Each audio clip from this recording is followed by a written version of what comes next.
Hey, it's good to see everybody here. It's great to see Cole. It's good to have you back, mate. What was that? I know you're gone a week. It's still good to see you, man. I didn't see you last week. I was missing you. I miss you in my shed every Friday too, man. So I want to start today with a riddle. Now, if you've heard this riddle before, I just want you to sit on it, okay? Don't yell it out. Oh, I know where that is. I don't want you to do that, okay? Just think about it. Try and work out what it is, what the meaning of it is. If you know it, then that's cool. If you heard it before, then just sit on it, as I said, and we'll talk about it later. So, riddle. This thing all things devours, birds, beasts, trees, and flowers. It gnaws iron, bites steel, grinds hard stones to meal, slays kings, ruins towns, and beats high mountains down. Now, you all know what I'm talking about today, don't you? So, what's the answer to that? Exactly. Does anyone know where it's from? Oh, so close. Where's it from, Daniel? Yes, exactly. That's right, it's right. It's from The Hobbit, and the answer is time. It's that riddle that Gollum asks Bilbo. Excuse me, I've still got that cough from last week. The one that Gollum asked Bilbo, and he almost had him. And Bilbo cannot get it. And then out of desperation, he yells, time, time, because he needs more of it. But of course, that was the answer. And it got him off. So time, it's an interesting phenomena, time. Even the subject of it, we spend it, we waste it. We run out of it and we make up for it. We never ever seem to have enough of it. And yet sometimes we kill it. And then for one of us, one day, for us, it's going to be up. Our lives in the material universe that we're in, okay, are so intertwined with it that we don't even realise how much we're constantly interacting with it. We know it's there, but we can't see it or touch it, hear it, smell it, feel it, whatever, all our other senses. No, that's all the senses we've got. None of us are X-Men here. We know time is around us because we see things change. Time is a measurement of the interval of change. We see change in a clock. Like our measuring device is a clock. We see the hands ticking around. There's change in the movement of the hands. There's change in the battery driving that clock. There's a chemical change as the battery depletes. If it's an old clock and it's a wind-up one, there's change in the energy in the spring. There's change in the cogs turning the hands. There's that change. And even on a grander scale, if we were to look at our planets, there's change in the Earth's orbit around the sun. And as our days and our years progress, we see this change. And because of that, we understand that time is happening, time is flowing, time is moving. So I bet none of you, when you got up this morning and you were rushing around the house, some of you might have had a leisurely get-ready activity, but not for us. You're rushing around the house, and I bet you never walked into a place where there was no time and sort of, just got stuck in a place where there was no time. That doesn't happen, does it? Because time is all around us. Everything that we see, all the space, all the matter, everything is all being bound up and progressing through time. Now, I'm also willing to bet, actually that doesn't sound too well good, does it? The guy up front teaching, talking about how much he bets. I'm willing to bet you an insignificant amount of nothing that when you were boiling your kettle or your jug this morning for your tea or coffee, she's all over it. She's heard this before. You didn't see the steam come out of the kettle and then all of a sudden stop and then work its way back down into the kettle as the kettle slowed boiling, stopped boiling and grew cold over a couple of minutes. You didn't see that. And imagine if on a sunny day we walk outside and we saw water seeping up out of the ground, forming puddles, and then as we kept walking, rain started shooting up into the sky, growing these bigger clouds that get bigger and bigger and greyer, and then they just take off back over the sky. That's weird. That's not the way our world works. We never expect to see that.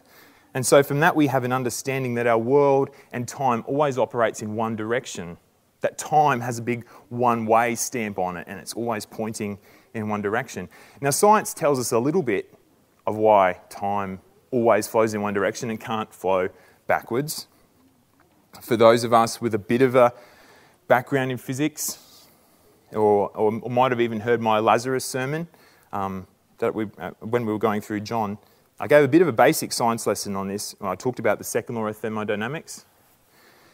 Now, before everyone, this again, rolls their eyes and slumps and goes, oh man, okay, we're on for a mental roller coaster ride now. No, I'm just going to be quick. I just want to catch us all up so we just sort of have a bit of an idea of that.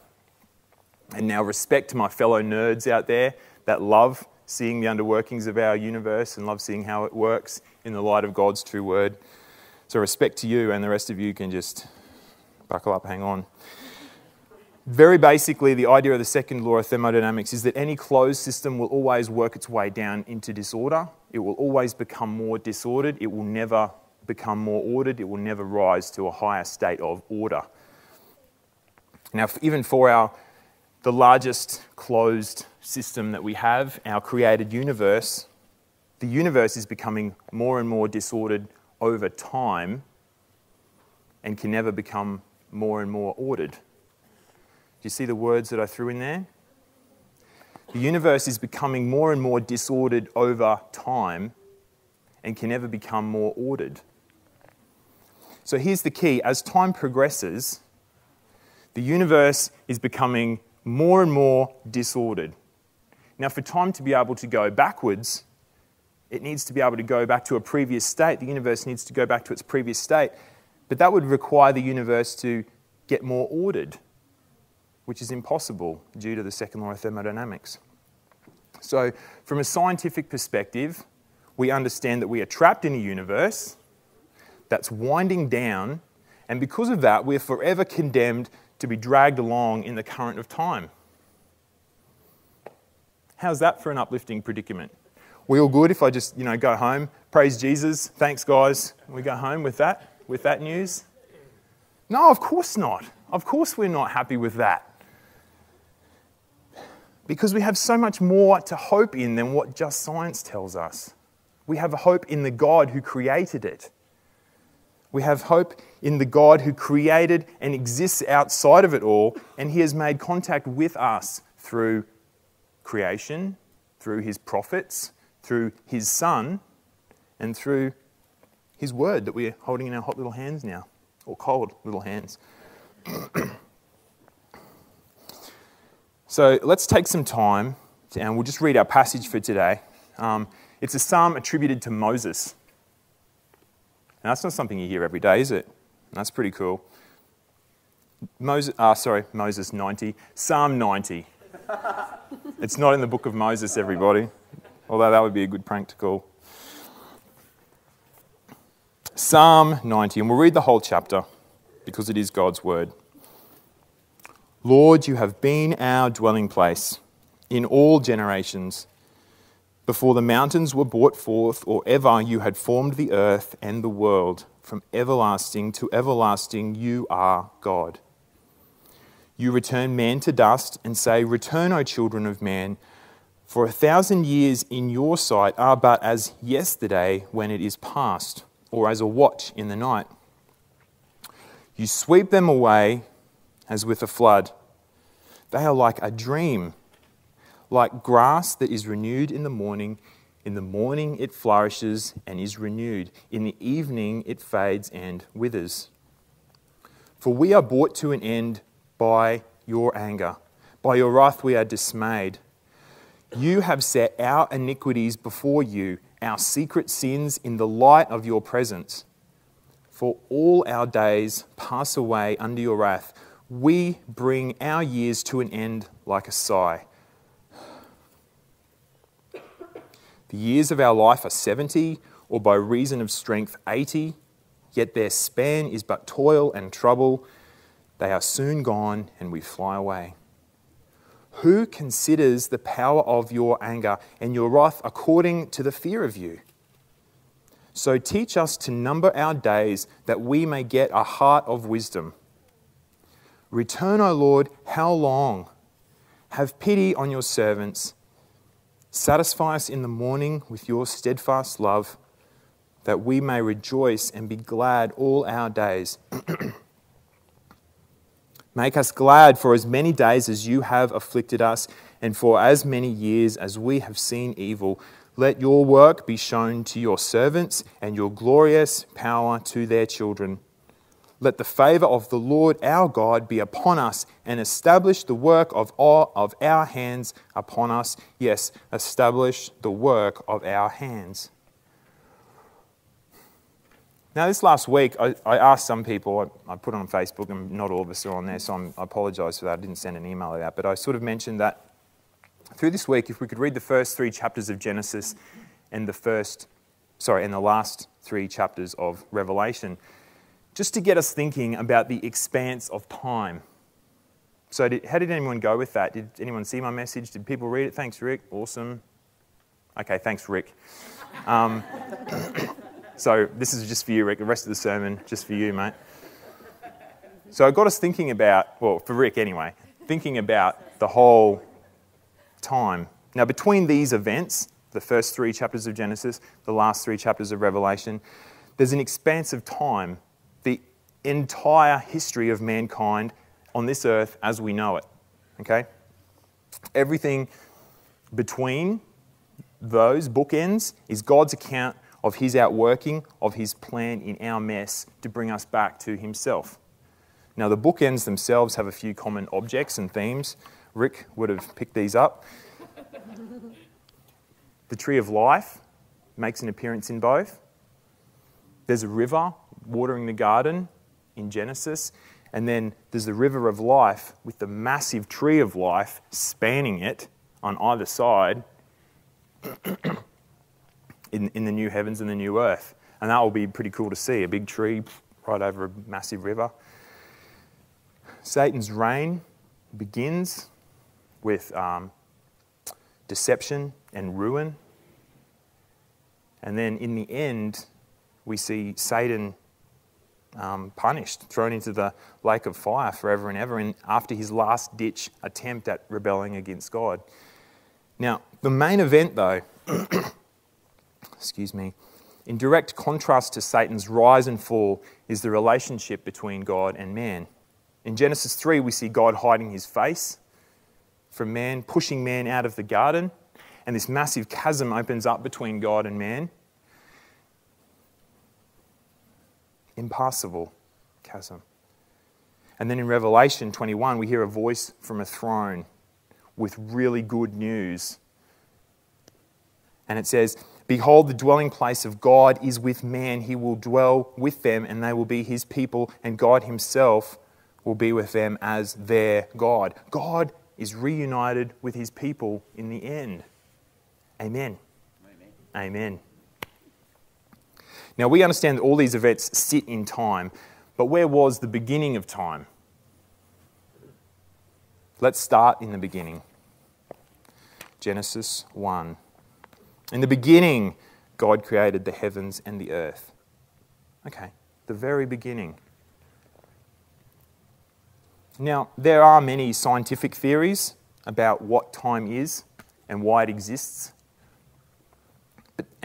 But they all, the bare bones of all of them, they all boil down to a few essentials, and that is that there must be space and there must be matter for time to exist.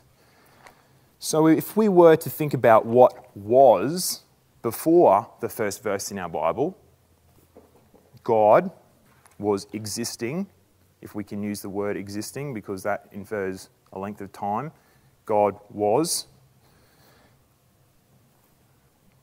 in perfect, unchanging unity, satisfaction, and love with each other. That was what was before this. So, because of that, God existing in perfect unity, love with each other, there was no matter, there was no space, there was only an unchanging God, so therefore there was no time. No time existed. There was nothing to have time counting, whatever, flowing. And then God spoke space and matter into being, and then he created it, and time started flowing. And so that was the start of time. And then in verse 3, God creates the first clock. I saw all of you go scurrying like, what? What is this guy teaching us? In the beginning, God created a clock. Yeah, well, whatever, man. And verse 3, and God said, let there be light, and there was light. The clock is light. The wavelength of light has always been used by astrophysicists as a cosmic clock. I won't go any further into that because I'm probably fast using up my science allocation for this sermon, but you can go and research that yourself for all my fellow nerds out there. So obviously, this leaves God unaffected by time as he, 1, created it, 2, is immaterial, and 3, transcends it. This is how Moses, in the Psalm 90 that we've just read, in verse 4, can say, for 1,000 years in your sight are but as yesterday when it is past, or as a watch in the night. Now, for God to be transcendent above time, that makes sense, okay? But for us, who are creatures of matter that we are, it's a different story. We are very familiar with the 3 spatial dimensions around us. Okay, we can go up, down, left, right, in, out with relative freedom. Wherever we want, we can go back there, we can stay there, we can do whatever we want with our 3 dimensions. But there is a 4th dimension that we don't have freedom in. Okay, and this 4th dimension is more like a prison, okay, than anything else. It takes captive in the present, takes everything captive in the present, and condemns all matter to constantly be transitioning from its past into its future, constantly moving along from its past into its future, constantly. It's a prison. So hypothetically, no, I'll add in a little bit more extra in from that. So this dimension of time that takes everything from the past to the present, there are other dimensions, but they have little consequence in our life. How does God then view this dimension? How does God view time? Well, I don't know, because I'm just a creature in the box. I'm just a rat in the lab trying to think of the world outside the laboratory. But I'm just trying to think outside of my frame of existence, and I have a little bit of idea that I want to share with you. I alluded to this last week, how God can claim to be I am who I am in the past, the present, and the future, and still be correct. Now, firstly, this can be a little bit mind-bending to think of dimensions that we aren't familiar in, okay? So I just want you to buckle up and hang on and try not to scream too loud, all right? Can we all do that? So hypothetically thinking, I've got to get my action arms on. Hypothetically speaking, if we were to rise to a higher dimension, we zoom out, we're looking down, we were to zoom out of time and we were to look back, then we would see time just like any one of our 3 spatial dimensions, like anything that we see here. It would be a dimension that's always available for us to be moving in, out of, forward, backwards, in, up, down, in, whatever, with complete freedom. However, there would be some really weird things in that, from that view.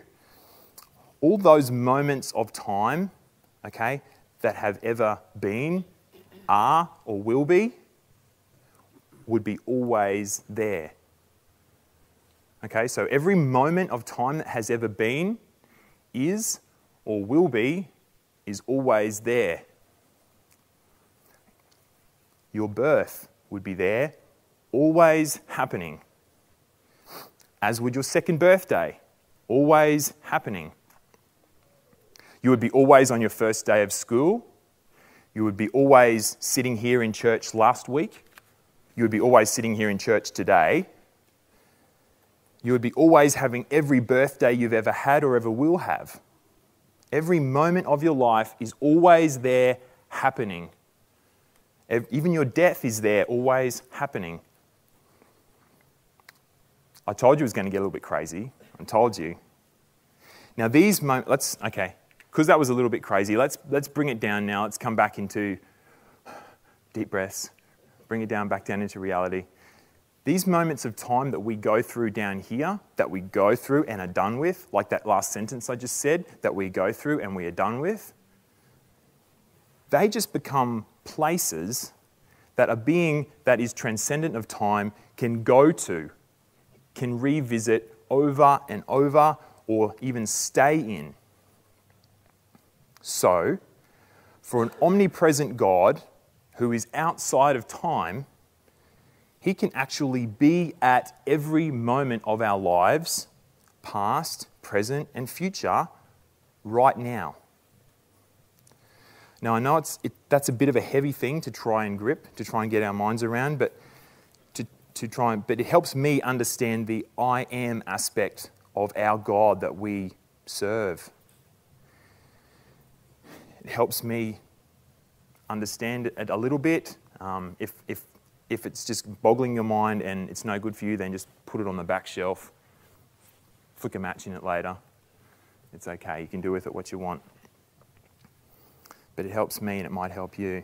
Now, there are many people who get so famous that they don't need last names.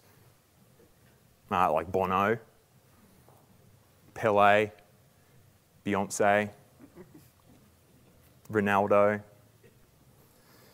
But only our mighty God can claim to be I am. And be that with certainty in every moment of his created time. Now, as we are captives of time, strapped in to the ever-moving conveyor belt of time, we can't slow it down, we can't speed it up, we can't put it in reverse. How much do we value the time that we have left? How much do we value the time that we have? From birth, we jump on the conveyor belt and we are condemned to ride it forever. Oh, there's the end. We don't know where the end is, but it's coming. Can't stop it, can't slow it. How much do we value that time between here and there?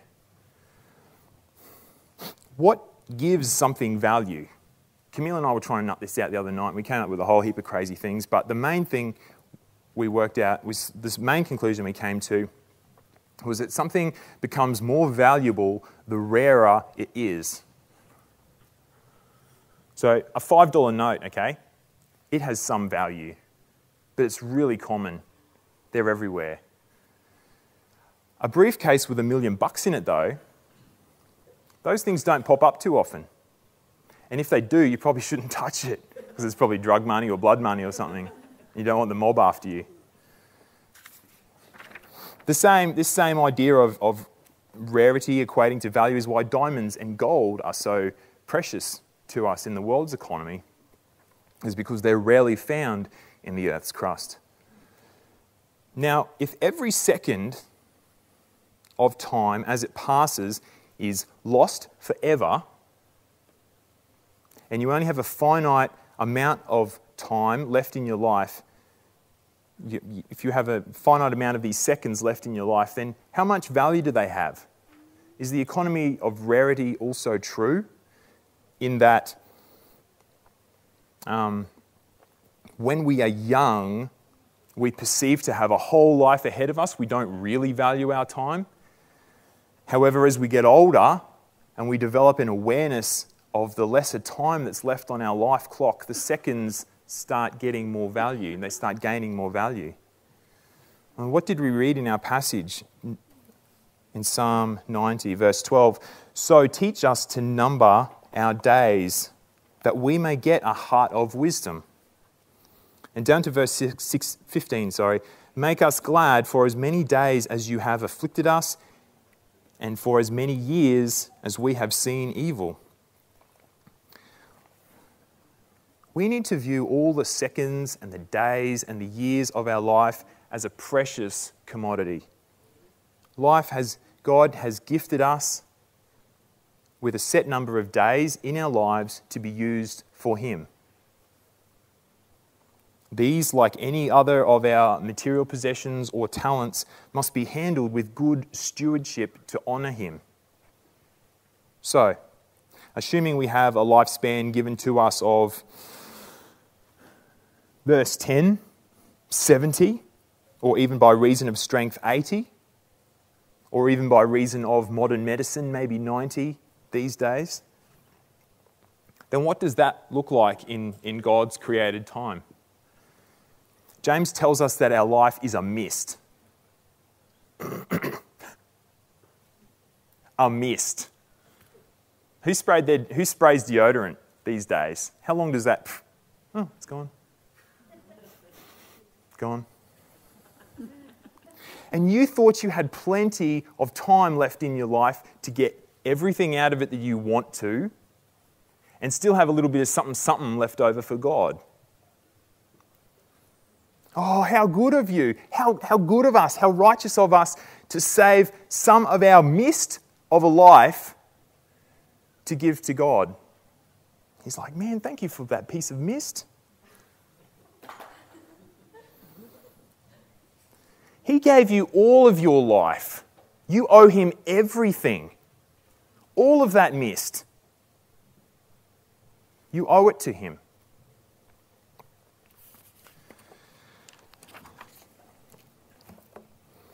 Object lesson time now to try and put this into perspective. I'm not big on props. Sorry, microphone. I'm not big on props, as you probably know, but this one has stuck with me since I was a kid and I saw it done in Sunday school.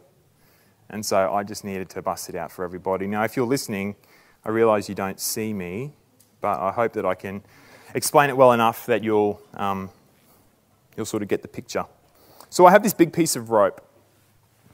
It stretches out and out and out for ages. It actually goes a couple of k's down the road. It is attached to a rocket. The rocket is blasting off into space. The rocket is taking it, I don't know, through the solar system, out through the Milky Way galaxy, out through the deep parts of nothing, through distant galaxies, on and on and on to the edge of space. The rocket is travelling at almost the speed of light, and it's been doing it for 2 days. So it's going a long way, but it's still going, okay? This end of rope, it just doesn't end. Now, imagine this rope is time. Here is the start of it. Here's Genesis, Exodus, Leviticus, Numbers, Deuteronomy, Joshua, Judges, Ruth, blah, blah, blah. Here's Jesus in here somewhere. The rest of this is the eons of time yet to come in the new heavens, the new earth, the rest of this world as we know it, yet to come. And this little black bar here is your life. Now, it's not to scale. If it was to scale, this little bar would be infinitely small, but I can't point on infinitely small, so I had to make it 1.5 centimetres wide. So, let's consider some of the important things in life. Schooling, okay. How long did those years take, yeah? Okay, they go from about here to about there. Okay, those years were so long. It took forever. Relationships. Oh man, that girl took forever to start liking me. Really, dude? Really? Yeah.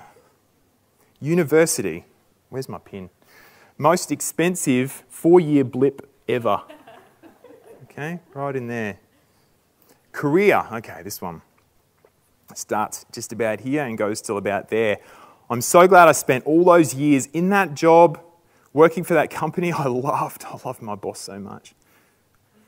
I saved up so much. I climbed the company ladder so high. Check out my massive house, my really sweet caravan I'm going trekking in. Check it out. Retirement. We're going trekking in my caravan. Whoop, off the edge. Hey, what's this white stuff? You see the problem with our way of thinking? Our thinking is so narrowed down, so small, as to only look at our lives in these few misty years that we have physical bodies here on earth. We focus so much down here. We miss the fact that we are immortal beings inside a material house. We live this whole life focusing on this insignificant, minuscule band, and we completely miss all this. Completely miss all that. Still going down the road, off into space. We miss all that. How we live in this little band affects how we spend this. How we are rewarded in all this.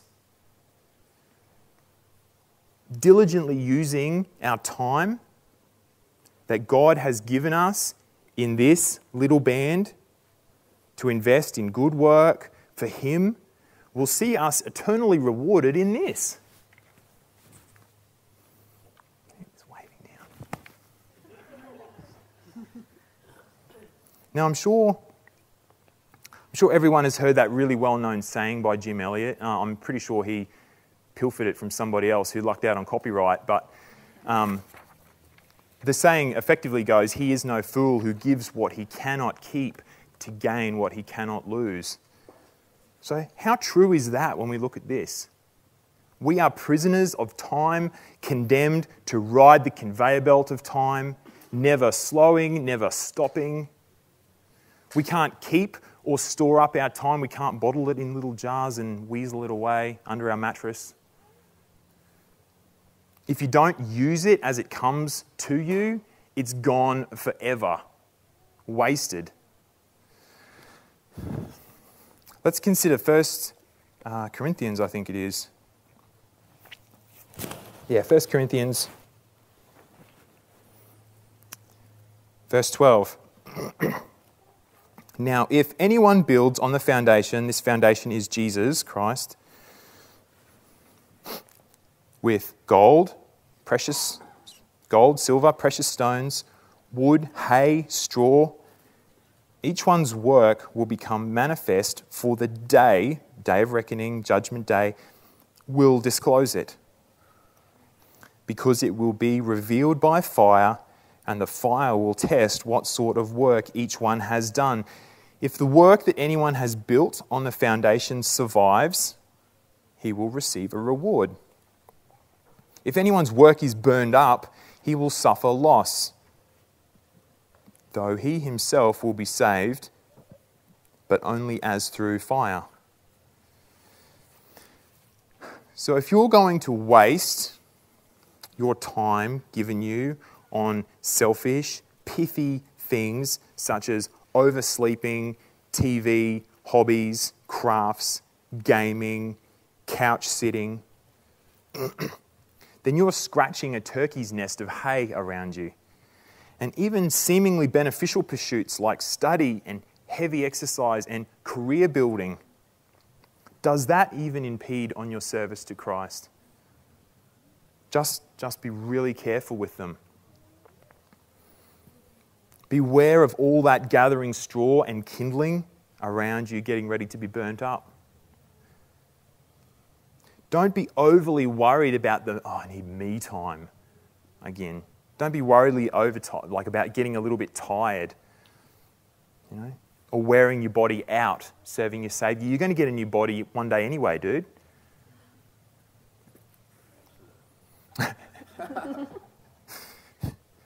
What have you got to lose?